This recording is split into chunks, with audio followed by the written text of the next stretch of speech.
Alright, what's up, family? We're gonna do this video here touching on y'all personal events. Your wedding, your birthday, your cookout, uh, your gathering of any degree. And we have many, right? But we're gonna title this one, Reason Why They Don't Come to Your Event. Why I wanted to go shorter than that. Reasons they don't come to your event. We're gonna title it. Because you always say to yourself, wait a minute, yo, I invited such and such, and yo, they didn't even show up. I'm gonna tell you the reason they don't show up. It's two main reasons they don't show up, and one is more evident than the other. One of the main reasons is cowardness. See, it's hard for that person that you invited. Because remember, when they had an event, you showed up to their event, right? But now you're having an event. Their cowardness is gonna be one of the main reasons they don't show up. And what I mean by that, because if they show up, they too coward to have what's called a commitment. Meaning, if they show up, you ask them to show up at a certain time. They can't discipline themselves to show up on time like you asked them. If they show up, they gotta show up with a gift, which means they gotta spend money. But you spent money to their event, right? If they show up, see, this all falls up under being a coward. If they show up, you might ask them to help out with little things, right? And they like, look, I ain't got time for that. I ain't got time for that, right? If they show up, all still falls up under cowardice. If they show up, all this got to do with cowardness and commitment. They will have to make a commitment to mingle amongst other people. And they don't have it in them to do it. It almost touches on this old video right here we did when we talked about that. How some people are introvert and some are extrovert. It's not to ridicule, put anyone down, but I'm just giving you the reasons why they don't show up to your event. The number two reason, I think this one is more prominent than the first. The number two reason is anxiety. And matter of fact, that's going to be the word of the day, anxiety. Now, if you look up the word anxiety, what does it mean? It means a mental health condition that is characterized when a person is worried, fearful, nervous in their everyday ability in life. You see what I'm saying? So think about what I'm saying. Their anxiety, what I mean by that, their anxiety is that, man, when I come to your event, the reason I ain't sure because I didn't know nobody. You didn't know nobody. You know me. What are you talking about? You don't know nobody. You know me. I invited you. That's all that needs to matter is that I invite you. And you know the type of character I am. You know I didn't invite no riffraff type of people. Anyone you come in contact with, you should know it should be some level of respect that I got for them and have for you, just the same. See, but they have an anxiety. Remember what anxiety means? It is a common mental health that a person is very worrisome, fearful, and nervous. See, they're nervous because when they come to your event, they so worried like, well, I don't want to be the only one there that don't know nobody, and I don't know. Yeah, what do you mean you don't know? You know me, like I just said. See, these be the same type of people. If they had to come to your event, their anxiety is kicking their butt so bad, and sometimes they need a little help. But let me explain to you what their anxiety. This how it feels to them. I'm gonna just paint you a picture and dramatize it. This how their anxiety feels. They feel like this. See, now my wife is holding the camera. Just act like. This is the one person they know at the cookout. They know your wife. That's Linda with the camera. So just imagine, right? This is them walking into your event. Their anxiety kicks in. When they walk in, they like this. They like,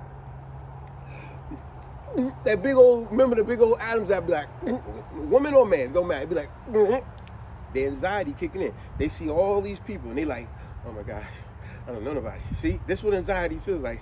Oh my gosh, I'm so nervous. I don't know nobody. I don't know them people. I don't know them people. Oh my gosh. Oh man. And then they see you. They see you from way across the room. The one person that they see. They didn't realize that somebody you know right there. But your anxiety is taking over so much that the one person that they see, they go, oh my gosh. Hi. Hi. They just trying to get to you. They mingle through everybody like, yeah. Excuse me. Oh my God. Hey, how you doing? How you doing? How you been? I ain't seen you in a while. How's everything going? And now that person, you like, this person never even talked to me. But for some reason today, they act like I'm the most omnipotent person here. I'm omnipresent to them. I'm everything to them because their anxiety is kicked in, that they just want to like this to you, like, hey, what's up? And then you might even be like, hey, after y'all talking for a while, how you been? How's everything going? Good to see you. Glad you're here. I love that outfit. Oh, you brought the sunset. I'll go put it in the cooler. I'll go with you. You could that person can say after y'all talking for a while, they'd be like, well, hey, well, look, I'm going to go to the bathroom. I'll go to the bathroom with you. I'll just go with you, please. Don't leave me alone. Don't leave me alone, please. See, this is how anxiety is with some people. Remember what anxiety means. It's all dusty. Remember what anxiety means. It means it's a common mental health issue that is characterized in a person when they're very worried. They have a lot of fear and nervousness in their everyday life and ability. You know, so, and think about it. It goes back to, like I said, the first one, when a person say, oh, I didn't want to come to your event because I didn't want to be the only one there. That reminds me, remember the event? Now, we talked about this before. Remember years ago, man? I was real cool with these women on my job, on my route. I got real cool with them. And they invited me, the one girl particularly, she invited me, all her friends was going too, and I knew all of them, and I was cool with them. And she invited me to her daughter's baby shower. And I was like, I don't do no baby shower. They said, come on, we want you here. Come on, please, please, please, please, please. Kept asking me to come. And then they said, plus we're gonna meet your wife. And they was all nice looking women. Now, it kind of touches back on the other video we did a while ago. Remember when I said, landlord and business, keep it professional. And when we gave the story in there, I said, some people want to destroy your relationship and stuff like that. Now, that ain't what happened here, but the reason I'm bringing that up is because these was nice looking women, respectable women. But we went to this lady's daughter's baby shower because she asked me, and I brought my wife. Now, some women, when they would have got to the women, now if my wife was one of these weak women, when she would have got there and she seen these other women, she'd have been like, hey, how you know these women in the first place? Because they was nice looking women. What you mean you cool with them? What you mean you cool with them? And then they inviting you to stuff, this and that. Who is he? See, now if they was unattractive, it's okay. It's crazy how that works sometimes. But when they're attractive looking, it's like, wait a minute, what you mean? They know you and everything. See, but my wife ain't weak like that. But the reason I'm bringing that story up is because I didn't have anxiety. When that lady invited us to the thing, I had a level of respect for her and her friends, which I knew. They had respect for me. We chat and joke and laugh and send each other emails all the time. It's respectful. So when they invited me, I went out of respect. And when I got there, yeah, I only knew them. But I mingled with everybody. And everybody told them during and after, yo, your friend and his wife, they was cool. See, there was no anxiety with me, but I don't expect everybody to be like me. But would you believe, folks? It was sometime later, we had and she invited us to a second event. And we went to that. This was in Jersey City. We went to both her events. We only know you and your girls. I don't know your family, but we didn't let anxiety kick us. But would you believe, when we had an event, I invited her and her friends. You know what she told me? That one particular, you know what she told me? She said, oh, when I seen her the following week, I said, yo, what's up?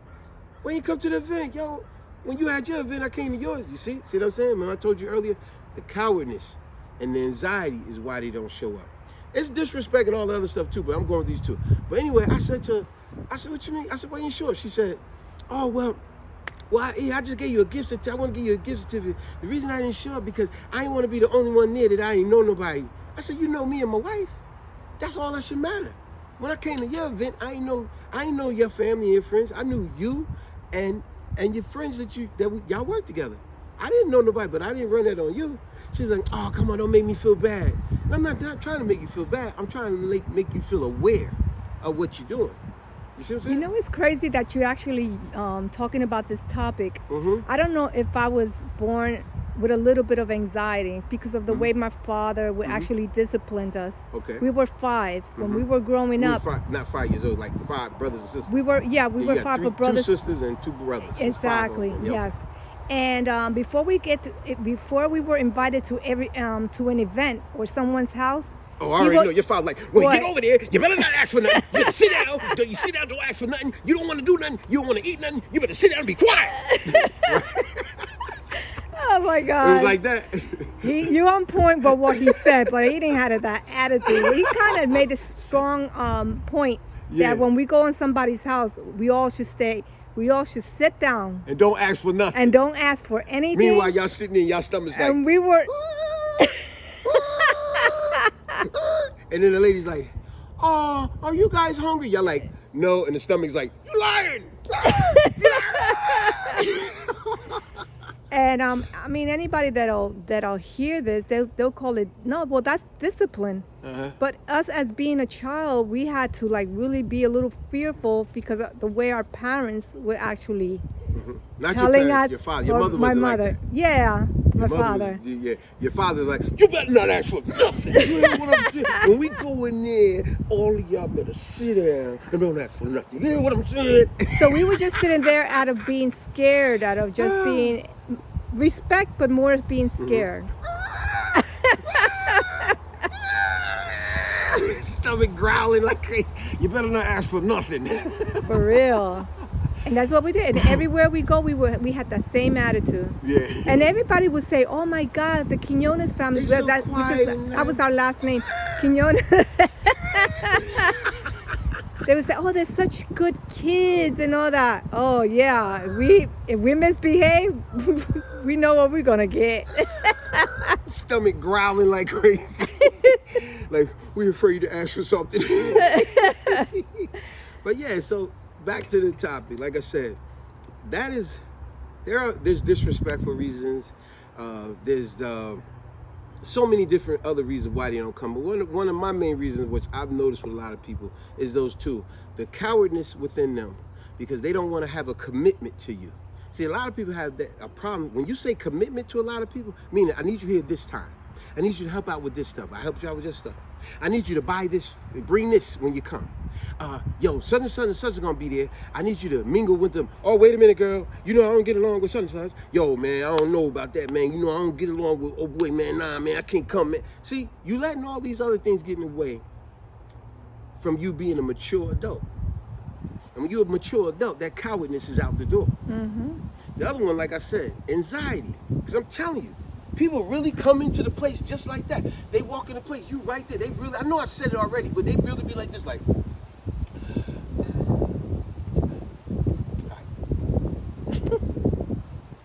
Hey, good to see you. Oh, there goes such and such. Hey, what's up? Ah, how you doing? Oh, how you doing? I can't wait to see you. Oh my gosh, I can't wait to see you. I can't wait to see you. Oh my gosh, I couldn't wait. I couldn't wait to see you. Oh my gosh, you're the only one here that I know. That's how they be. They be on that BS, yo. And they act like they can't chat with nobody else, but chatting with other people is just learning how to be socialized. It's a great point my wife said earlier when we was talking, but I brought this subject up. Know why you should get rid of that anxiety? I gotta give my wife all the credit on this one. Here's the main reason. When you went on that job interview, you didn't know the guy that was doing the interview, and you certainly didn't bring your friends, right? You was mano y mano. You had to handle that job interview by yourself, and you tackled it, didn't you? So this proves you could easily tackle that anxiety. You could beat it up. It's just that you choose to keep thinking that you have a common mental health crisis with that. See what I'm saying? So just remember that job interview. And the foolish cats that did bring their friends on the job interview, they had them out the window, because we know them too. When we was 16, got our first job, and our friends is outside in the parking lot, all in the window like, yo, yo, yo. And then the guy going, oh, are these your friends out here? Well, I'll tell you what. We're going to conclude this interview, and I'm going to let you go ahead and hang out with your friends, okay? You're like, wait a minute, hold on, what I'm saying. No. See, this is a time to learn how to be mature. So you pass up a good opportunity because you act like you got to have your friends with you for every minute. You don't bring them on a job interview. Does that not make sense, folks? Some of us had to learn that the hard way. So I'll reiterate that again. When you went on that job interview, you did it by yourself, right? And you did a great job at it, and you got the job. You impressed them. So you don't have anxiety to the highest degree that you thought, because you was able to handle that. When you went on that doctor thing, when you had to go to get checked out, I know you ain't bring your family with that, your friends with that, because you might have had a disease or a condition or whatever. You needed help with something. You went by yourself, right? And you handled it. And you got whatever help you need, rather it was a psychiatrist, physical help, mental help. You went by yourself and you tackled it. You got the help you need, you got better. That's the reason why. All right, folks. Peace.